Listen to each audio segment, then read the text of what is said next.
넣을 때 시키는 에너지 비용이 더 들어가요. 그래서 이게 이제 국내에는 온실에 넣고 저기 뭐죠?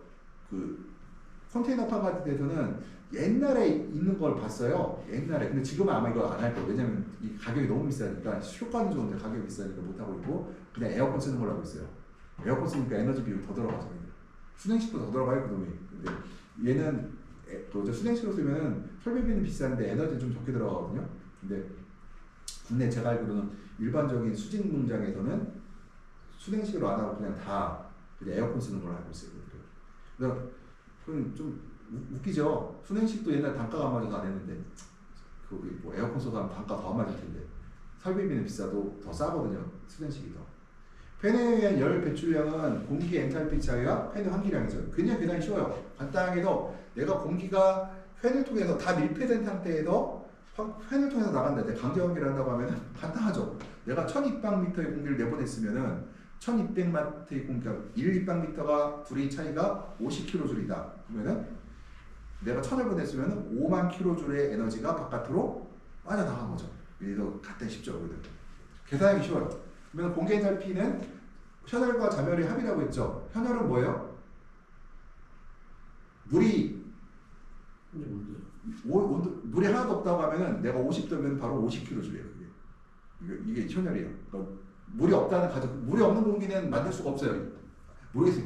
실험실에서 만들 수 있는 수 만드는데 물이 없는 공기는 있을 수가 없거든요. 자연 상태에서. 그러면은 보통 우리가 50도라고 하면은 물이 없다고 하면 50kJ라고 얘기하거든요. 그래서 우리가 낮은 온실 온도에서 외부 공기 절대 상대 습도가 중요한 역할을 하고 높은 온실 온도를 수용함으로써 환기를 최소화할 수 있다. 습도 얘기를 또 하는 거예요. 그죠? 습도 얘기를 하면서 습도가 높으면 공기를 적게 교환해도 된다는 얘기를 하는 거죠.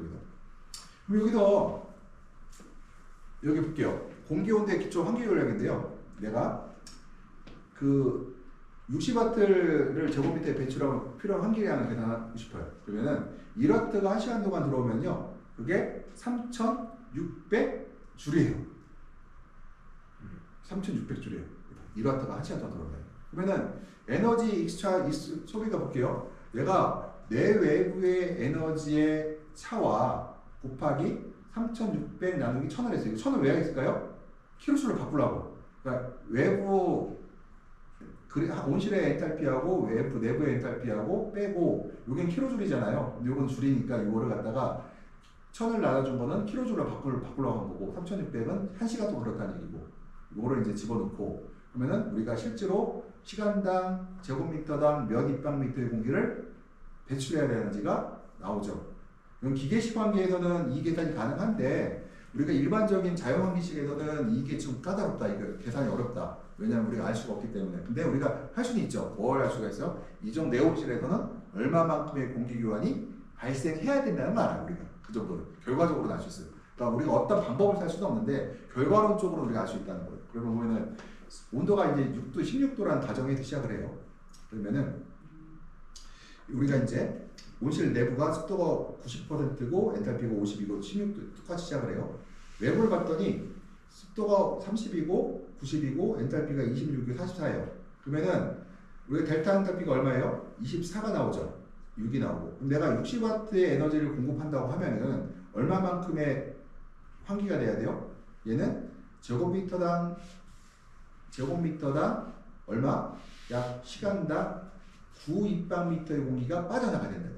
얘는 36이 빠져나가야 되는데 9입방미터의 의미는 뭐냐? 볼게요. 9입방미터라는 얘기는 뭐냐?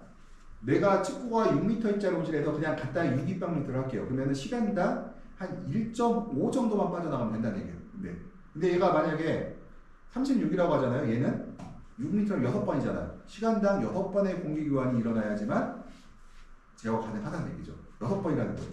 밤에 6번 공기를 빼주려고 하면은 어떻게 돼요? 온실이 다 개방해야 된다는 거예요. 개방해야 된다는 거예요. 근데 가능해요. 왜냐면은 외부는 다 14도니까 다 열어놓으면 돼요. 그냥 한마디로 해서. 가능해요. 이거는. 근데 이제 외부 습도가 90%라는 얘기는 이거는 진짜 좀 앞뒤가 안 맞는 말인데 이 정도면은 열대 우림지으로 들어가야 되는데 14도가 나올 리가 없는데 아무튼 가상이 그렇다는 얘기예요. 그 다음에 18도로 볼게요. 18도로 보기에는 이제 내부 습도가 60, 90으로 하고 엔탈피가 45, 57에 나왔는데 보면은 외부는 똑같잖아요. 이게 영하 5도, 그러니까 5도이고 이게 겨울이겠죠. 겨울에. 네덜란드의 겨울 정도 되겠네요. 아주 춥지 않은 네덜란드의 겨울 정도. 그러면은 여기 보게 되면은 엔탈피 차가 34가 나고 46이 되고 60W가 되니까 어떻게 되냐? 공기 교환율이 얘는 6.4, 4.7이 나오겠죠. 이것도 총 아니 6.4니까 얘는 시간당 한 번 정도 교환하면 되는 거고 얘는 시간당 0.7번도 0.7 정도 교환이 되면 요게 이제 겨울에 우리가 원하는 거거든요. 한 1일 내외. 겨울에도 1 정도의 공기 교환이 발생을 해야 돼요. 밤에 발생을 해요. 이것들은. 근데 이 정도가 우리가 겨울철에 할 수 있는 정도가 될 것 같고요. 그 다음에 여기 볼게요. 이제 엔탈피가 내부 온도가 18도이고 25도이고 57도 82고 외부가 12고 10이고 34, 34가 돼요. 그러면은 얘가 9.4가 되고 4.5가 되는데 얘가 1.5배, 얘는 0.7, 0.6 정도 되게 요출이 되겠죠. 이게 뭐냐면은 우리가 엔탈피 제어를 그러니까 엔탈피로 해서 이거는 그 에너지에 따라서 환기를 어떻게 제어할 것인가를 얘기하는데 이건 기계식 환기에서 이렇게 계산할 수가 있다는 거고. 그러니까 기계식 환기의 펜앤패드 시스템을 볼게요. 보면은 덥고 건조한 기후에서 식물 재배를 위해서 펜앤패드 방식을 사용하는 패드앤팬 방식을 사용하는데 패드앤팬 방식 같은 경우는 보면은 한쪽 벽에 뭐가 있어요? 여기가 이제 패드가 물을 이렇게 흘러가고 그 다음에 이쪽에서 바람이 이렇게 불죠. 그럼 바람이 먼저 쏜 다음에 팬에서 바람을 밀어내고 바로 패드에서 물을 흘러버리면은 바로 습이 이렇게 날아가면서 이게 습도가 높고 습도가 낮으면서 약 4도에서 8도의 온도 편차가 발생을 한다. 그래서 기화열을 이용한 단열연석 방식인데 이 방식은요 중동 지역에서 대부분 이렇게 나오고 있어요. 중동 가면 다 이렇게 돼 있어요. 근데 열대 지역에서는 이거를 안 해요. 중동 지역에서만 해요. 외부의 습도가 낮은 곳에서 굉장히 효과가 좋은데 길이가 어떻게 해요? 50m를 넘어가지 못하죠. 그래서 중동에 있는 온실들을 보게 되면은 길이가 50에서 30m밖에 안 돼요. 폭이. 왜 그러냐면은 바로 패드앤팬 방식을 이용해서 온실을 냉각하기 때문에 이 방식은 이제 크면 안 되겠죠. 우리나라에서 옛날에 네덜란드에 이 온실이 들어왔었는데 지금 패드팬을 다 뗐어요. 거의 다. 왜냐면은 효과가 미흡하고 오히려 병만 일으키고 여러 문제를 일으켜서 하는데 요게 이제 패드앤팬 방식을 지금도 쓰고 있는 데가 있는데 어디냐? 육묘장은 가능해요. 왜 가능해요? 식물의 증산량이 작기 때문에 패드앤팬 방식이 어느 정도 소화할 수 있는데 일반적으로 우리가 쓰는 온실들 있잖아요. 패드앤팬 방식은 작물이 작을 정식 초기에는 사용이 가능하나 작물이 일정 부분 후고 나면은 오히려 문제가 여러 가지 문제가 있겠죠. 첫 번째 그늘이 지고 두 번째 그늘도 문제지만 패드앤팬 방식은 결국은 문이 있다는 얘기잖아요. 겨울에 거기가 더 추워요. 그래서 우리가 온실을 갖다가 균일하게 만든다고 다 지금 떼내고 다 유리나 비닐로 전부 다 막아놓은 상태가 돼요 지금. 근데 이 패드앤팬 방식이 이제 보게 되면 바깥쪽에다 이렇게 설치했죠. 설치하고 그 다음에 이제 에어 튜브가 결합된 패드앤팬 방식인데 이게 바로 흔히 말해서 반밀폐 온실이 이런 구조예요. 반밀폐 온실. 보면은 기존 보면은 여기 격실이 있죠. 테크노코 이게 격실이라고 하는데 여기 벽이 하나가 있고 외부에 벽이 또 하나 있잖아요. 그러면은 공기를 안에다가 밀어넣고 내부의 공기가 안으로 이렇게 들어오고 그럼 여기서 공기가 패드 방식으로 해서 여기서 이제 뭐라고 하죠? 그 패드를 지나가고 그러면 여기 습하고 찬 공기가 이 안으로 밀어드는 거죠. 얘는 이렇게 밀어넣으니까 어떤 장점이 있을까요? 기대의 제한이 사라졌죠. 왜냐면 여기서 바람을 갖다가 이 안으로 강제로 밀어넣으니까 습하고 시원한 공기를. 근데 얘는 근본적으로 얘도 패드앤팬 방식은 결과적으로 뭐예요?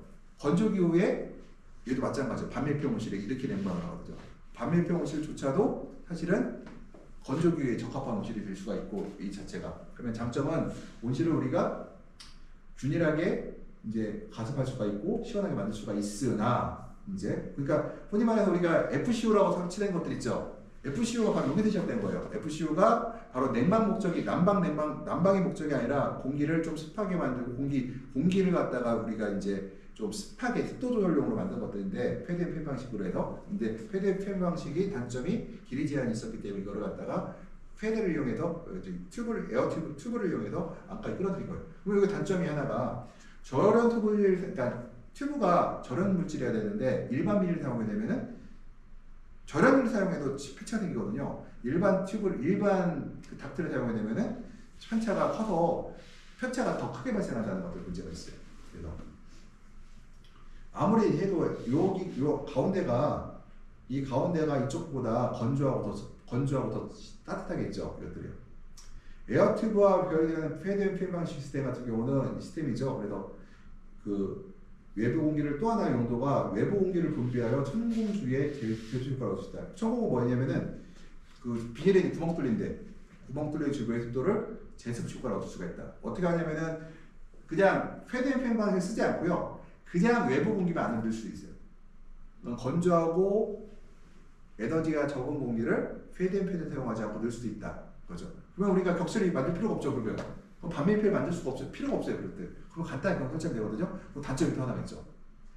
그만큼 겨울철에 또 취약해져요. 얘들이. 그래서 보통 패드 앤 팬 방식인데 에어튜브를 이용해서 격설 사용하지 않는 지역이 보면은 제가 이제 사진상으로 본 거는 프랑스 남부 지방에서 그 우성되는 온실의 사진을 제가 본 적이 있어요. 그러니까 격설을 사용하지 않고 그냥 외부에다가 그러니까 팬을 달아갖고 내부로 그냥 공기만 밀어넣어요. 그냥. 근데 뒤에 보면 사진이 하나 나와 있어요. 제가 보면 뒤에 그 사진 보여드릴게요. 키가 큰 작물이나 이제 키가 큰 작물은 작물의 높이에 따라 증산량이 나타나고, 그러니까 아래쪽에서 그 밑에 집은 아래쪽에 어떻게 증산량이 늘어날까 줄어들까요? 늘어나겠죠. 아래쪽이 왜 늘어나요? 건조하니까. 위가 습하고. 그렇죠. 그러면 또 문제 생길 수가 있어요. 어떤 생각? 위아래 위쪽에 물이 안 갈 수도 있겠죠. 그래서 보면은 강광하에서 식물의 하부의 증산량이 증가하면 생장점 부위의 수분이 부족하거나 시들거나 온도가 상승한다. 그래서 잘못 관리되고 있는 반밀폐 온실에서 실제로 이런 일이 발생을 해요. 그래서 제가 알고 있기로 우리나라 반밀폐 온실들이 이런 문제들이 지금 발생하는 걸로 알고 있어요. 지금 현재 발생하고 있더라. 실제로.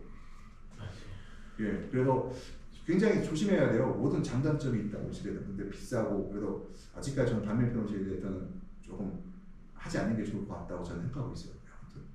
그러니까 가장 따뜻하고 밝은 게 여름철에는 차고 건조한 공기를 작물 사이로 수직산시키면은 작물 높이에 따라 온도차가 발생하여 스트레스 발생한다. 이 얘기고요.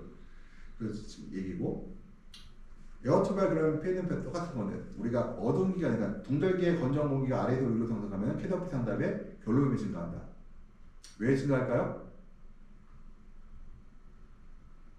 차갑고 뜨거운 게 올라가니까 이게 이제 에어튜브가 이제 온실 공기가 식물체적 체온이 차가워질 수가 있다는 얘기들을 난방을 하지 않고 집어넣으면 최저급 튜브와 패널 결정하면 낮과 보험의 모든 돈을 고려해야 된다. 그거고 에어튜브가 있는 환기 시스템을 사용해서 보면은 이제 이거 바로 에어튜브죠. 밑에서 설치한 거. 야간에 튜브를 사용하면 제습할 수가 있고요. 그다음 인공조명이 없고 스프레이 없는 단실에서는 5입방미터의 환기 용량이 필요하다. 5입방미터는 뭐예요? 1000제곱미터면은 5만 입방미터의 용량이 필요하다는 거죠. 이것도요. 그러니까 이 환기 시스템이라는 거는 완전히 뭐에 작용돼요? 이게 반밀폐라는 뜻이잖아요. 반밀폐는 뭐예요? 내가 밀어 넣은 만큼 나간다는 얘기예요. 자유환기란 없어요. 반밀폐라는 거. 얘가 용량이 커야 되죠. 그래서 보면은 이따 보일 건데 엄청 커요. 팬 자체가 우리가 여기 있는 팬하고 비교가 안 될 만큼 커요. 팬 자체가.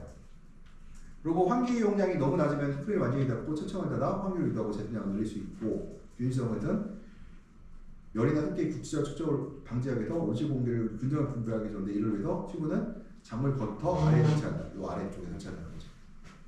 그 다음 위에 설치하는 경우가 있는데 보통 또 다른 튜브 시스템 이건 지금 제가 사진상으로 봤고 실제로 보면 못 봤어요. 그래서 우리가 지난번에 말씀드렸죠.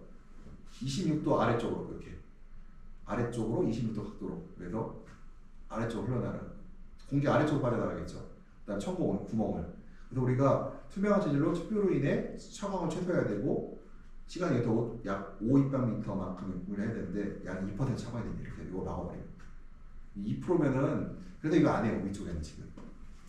그 다음에 요것이 이제 여기 저기 아까 말씀드린 에어 튜브가 바깥에 달려 격실이 없이 달려 있는 건데 이게 프랑스 남부지방 이제 시스템이거든요. 그래서 이 바깥에서 요 문이 열리면서 차갑고 건조한 공기가 안으로 이제 밀어 들어가죠. 격실이 없죠. 보시면 여기서 필터 기능만 해서 빠져나가요. 이 안에서 들어가요. 바로 밀어넣는 시스템이죠. 프랑스는 가능했던 이유가 프랑스 남부지방은 광이 많고 따뜻하다.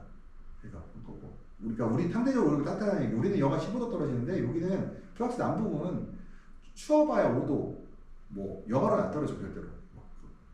그러니까 환기구는 주로 방출벽으로 사용되며 자유환기에 비해 작은 구멍으로 조심스럽게 작동해야 된다. 굉장히 작게 열어야 된다는 얘기고요. 측면 열교환기는 제수하고 따뜻한 공기가 외부 공기로 데울 수 있고 여기 안에 이제 저기 들어있죠. 보일러가 들어있죠. 보일러가. 습한 공기는 차고 건조한 외부 공기보다 더 많은 에너지를 포함으로 환기된 공기와 에너지 활용 중 상대적으로 여전히 손실이 발생한다. 그러니까 얘가 아무리 공기를 뭐 데피고 집어넣어도 빠져나가면은 그 열 손실이 발생한다는 거예요. 왜냐면은 그러니까 내부가 습이라는 건 자체가 열을 갖고 있기 때문에 무조건 빠져나가면 열 손실이 발생한다는 거고요. 그다음 우리가 주간에 에어트 불리는 환기 시스템 사용해서 보면은 또 하나가 우리가 주간에 같은 경우는 튜브 시스템을 할 때 80제곱미터를 우리가 해야 되는데요. 80제곱미터라는 거는 우리가 1立方미터로 그러니까 제곱미터당 80m잖아요. 그러면은 축구를 6m 잡으면은 15번 정도의 공기 교환이 일어날 만큼 설치가 돼야 되는 15번. 그죠? 15번. 그러니까 내가 창을 열잖아요. 우리 저거 열면 몇 번 교환이 일어날까? 완전 열면 10번 일어나요. 10번, 15번. 그거를 자유환기로 놔도 가만 그냥 튜브 안 쓰고 그냥 문만 딱 열어놔도 10번, 15번이 일어나요. 가만히 있으면. 근데 여기는 튜브 써갖고 막 밀어서 해야 되잖아요. 그러면 털비 들어가지, 에너지 들어가지. 그러니까 강제로 이게 지금 하고 있는 상태가 되는 거죠. 그렇죠? 그래서 저는 요거 튜브 지름이 80에서 1m예요, 보통. 그 다음에 지붕 하부니까 뭐 지붕 위에도 식물체 위에도 날 수 있지만 아래쪽에도 이제 거터 밑에도 주로 많이 난다고 했죠. 그러니까 옛날에는 거터가 온실이 낮을 때 있잖아요. 층고가 4m일 때는 거터를 1m를 놓을 수가 없었거든요. 그러니까 밑에서 달 수가 없었어요. 근데 지금은 우리가 거터를 80에서 1m를 띄우기 때문에 에어튜브를 갖다가 밑에 달 수가 있게 되죠. 이것들이요. 그전에는 온실이 낮았거든요. 그때는 높이가 이만큼밖에 안 돼요. 그리고 밑에다 탁트를 달 공간이 없었다는 거죠. 옛날에는. 그래서 완전 밀폐형은 이게 볼게요. 반밀폐형이 가능하다고 했고 이론적으로 뭐 완전 밀폐형이 가능하다고 하는데 뭐 이건 광수가요. 초고 들어오고 벌레가 안 들어. 저는 이게 최고 좋다고 봐요. 벌레 안 들어오는 거. 이게 그 다음에 뭐 냉각에 사용하는 온실가스 최소화하고 하는데 글쎄요. 이거는 아닌 것 같고. 뭐 완전 밀폐형 온실의 장단점은 단점은 아까 이런 시스템이 다 뭐예요? 그러면은 반밀폐형과 밀폐형 온실을 만들기 위한 조건들이었죠. 이것들이요. 그래서 밀폐형 온실 단점은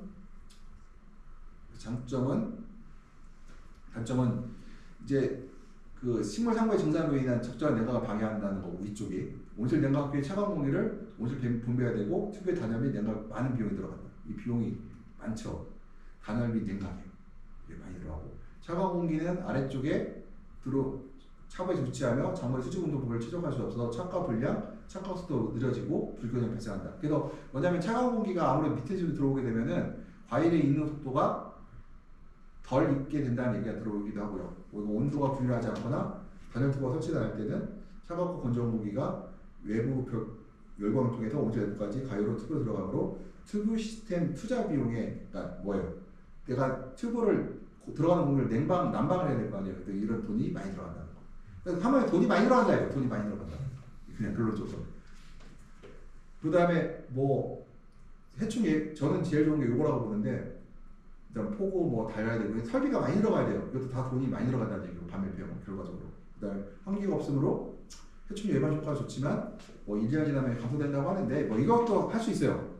내가 충분히 소독하고 그러면 가능한데 문제는 이제 해충이 안 들어오는 건 제가 볼 때 최대 장점이거든요. 그래서 이거는 좋긴 한데 그러니까 이제 또 하나가 요즘에 이제 물어보는 분들 옛날에는 1000평짜리 옷이 같은 경우는 측창을 만드는 게 좋을까 안 만드는 게 좋을까 했는데 과거에는 1000평 정도면은 공기 유동이 충분히 어정되거든요. 그럼 열으라고 했어요. 만들으라고 했어요.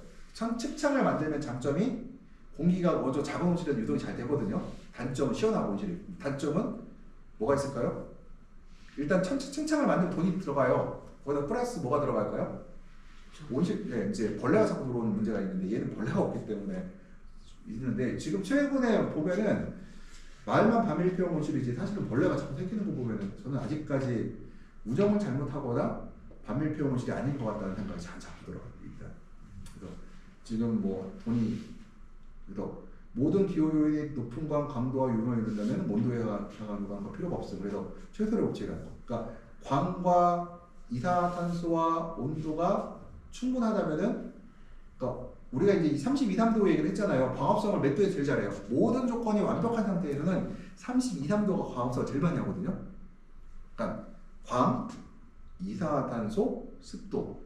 근데 이거는 일반적인 온실에서는 불가능하다. 왜냐하면 내가 하나를 움직이면 다른 게 움직이거든요.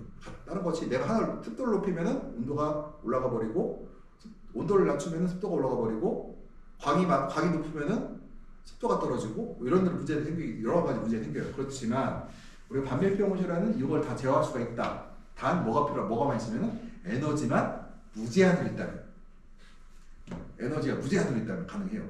설비가 무제한으로 있다면 가능해요. 모든 조건을 맞출 수가 있다. 30도도 맞추고 습도 80% 맞출 수가 있고 이산화탄소 그러면 1000ppm 유지할 수가 있으나 광이 700 같은데 무슨 수로 내부 온도를 내가 그리고 광이 700 같은데 외부의 습도가 30%다 사박같이 그러면 가능해요. 외부 공기를 집어넣으면 시원해지거든요. 근데 외부 습도가 65% 70%인 우리나라 6, 7, 8, 9월 달에 집어넣어봐야 온도가 안 떨어져요. 그러면은 불가능한 얘기죠. 그래서 그 반밀평 온실은 기본적으로 아까 팬앤패드가 어디 쓴다고 했죠? 패드앤팬 방식이 중동 지역 유래했죠. 우리나라에서는 하다가 뭐 어떻게 했어요? 전부 다 뜯어냈다고 했죠. 왜? 안 맞아서. 근데 반밀평가 맞는다고? 야 이상한데 이렇게 될 수가 있겠죠. 그러면은 이제 그런 분들 이런 얘기를 해요. 거기다가 이제 공기를 틈퍼 붓는다. 공기를 틈퍼 뭐다? 에어컨이잖아요. 에어컨도 갖고 맞출 수가 있을까? 그러면 일단 주간에 에어튜브를 이용했을 때 보면은 우리가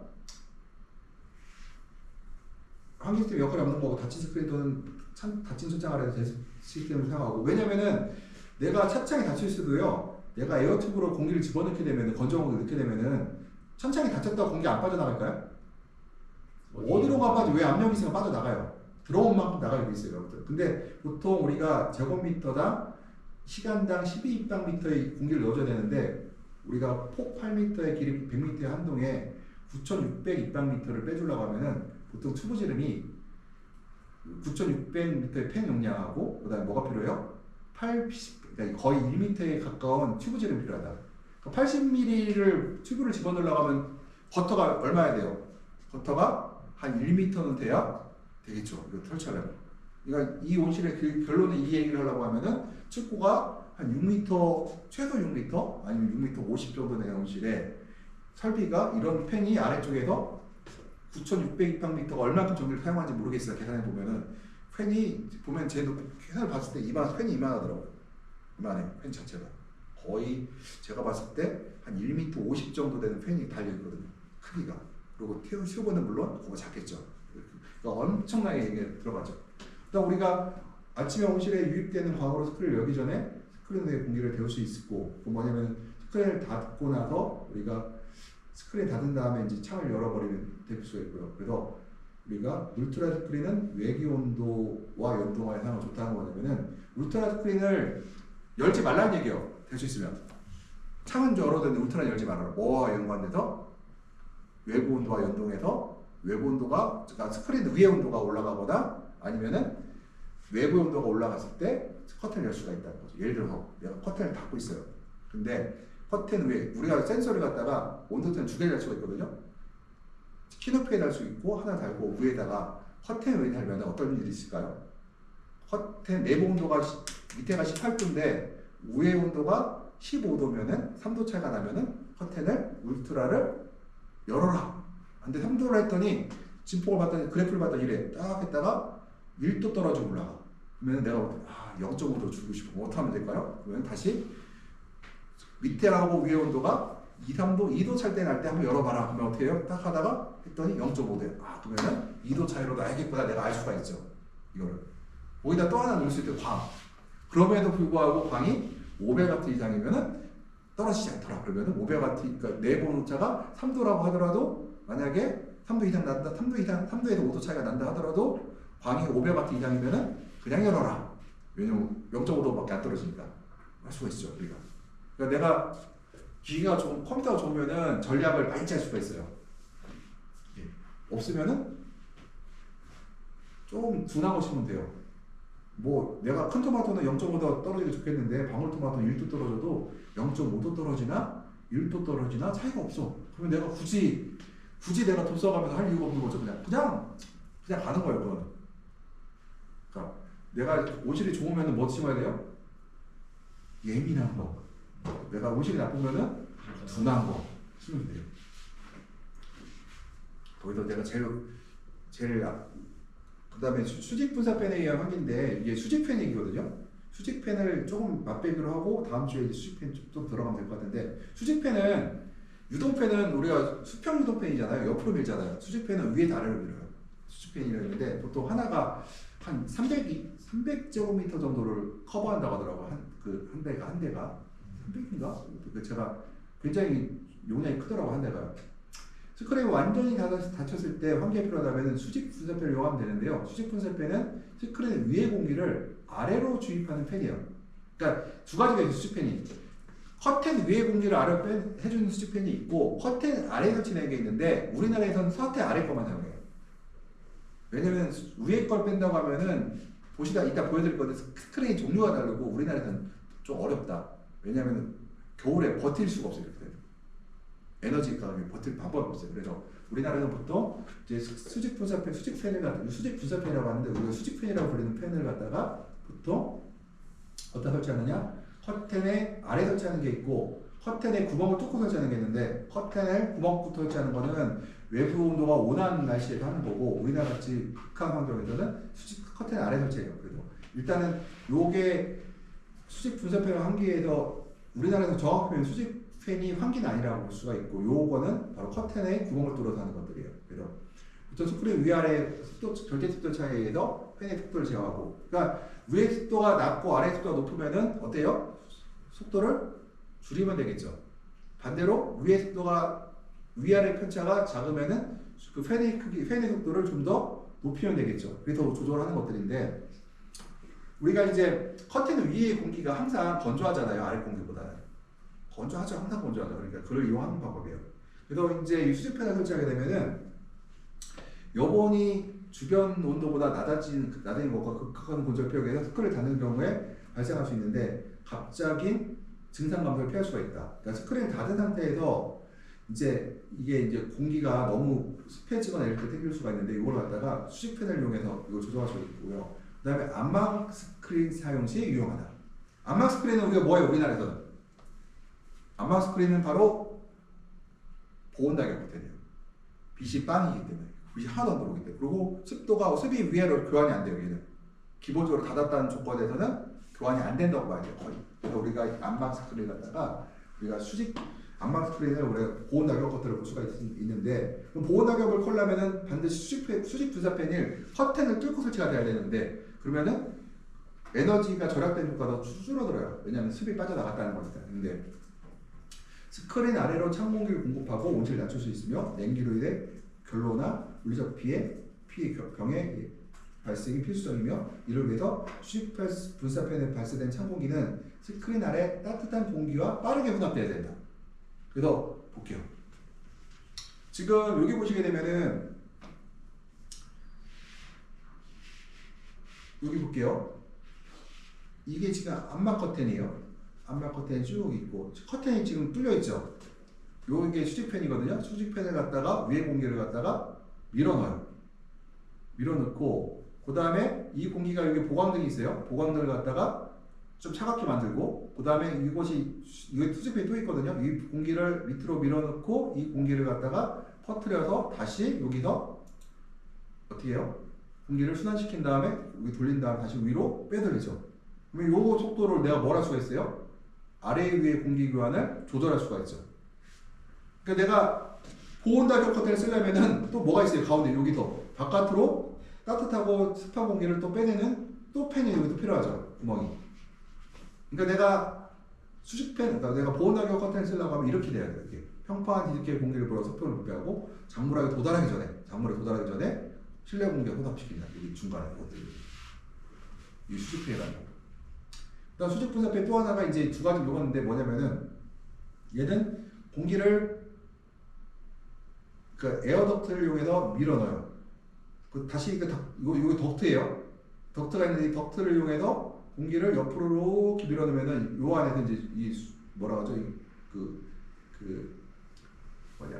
보강등에서 이거 데펴지기도 하고 요것들이 다시 이렇게 위로 빠져나가고 다시 위로 올라가요. 그래서 이게 보온 낙엽 커튼을 사용하려면은 어때요? 비용이 엄청 습 제어를 하려면 비싸지죠. 이것들이요.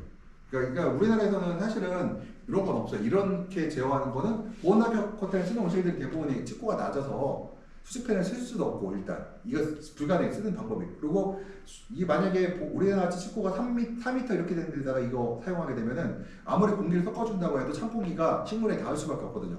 그러면은 식물한테 치명적으로 장애를 입힐 수가 있어서 실제로 사용이 불가능하다. 그러니까 이걸 하려고 하면은 볼게요. 칩고가 6m 50인 온실에서 보강등을 달았는데 보온 낙엽을 쓴 온실이 있어요, 없어요? 없죠. 이게 우리나라에 없어요. 그래서 결론은. 그리고 요거는 결론적으로는 아주 추운 지역에서 이제 가능한 건데 우리나라에서 뭐 아주 추운 지역이 있긴 하지만 추운 지역에서 이렇게까지는 안 하고 있죠 지금 현재는. 그래서 우리가 알고 있는 그 보온 낙엽이라는 거는 보온 낙엽 호텔이라는 거는 굉장히 보온 효과 뛰어난 건 맞다. 그러나 습도 제어가 안 된다. 그래서 우리가 이런 수직 부사패드를 이용한다고 하는 건데요. 두 가지 방법 모두 스크린 공기와 외부 공기가 그 온도 및 절대 습도가 낮다는 기반 하에서 이제 이것도 시작될 거고, 뭐 다공성 스크린 습하고 따뜻한 공기의 통과함으로 효과가 없다. 그래서 이거 뭐냐면은 다공성이라고 하는 구멍이 큰 것도 있지만 에어타이트 스크린도 효과가 떨어져요. 그래서 우리가 보통 일반적으로는 공기가 전혀 통하지 않는, 우리가 뭐라고 하냐면은 이게 뭐라고 하죠? 이거 저기 랩 뭐라고 하지 이거를? 호일. 그러니까 호일 스크린은 공기가 하나도 안 통하는 거거든요. 호일 습이 안 통하는 스크린이거든요. 호일 스크린을 우리가 기반으로 이거 호일 스크린 사용할 때 이렇게 한다고 이거죠. 호일 스크린은 옛날에 이제 네덜란드 많이 쓰이다 지금 많이 안 쓰고 있고 기능성으로 바뀌었고요. 우리나라 아직도 호일성이 많아요. 대표적인 게 이제 보온 낙엽. 공기가 통하지 않으면 호일이라고 보시면 돼요.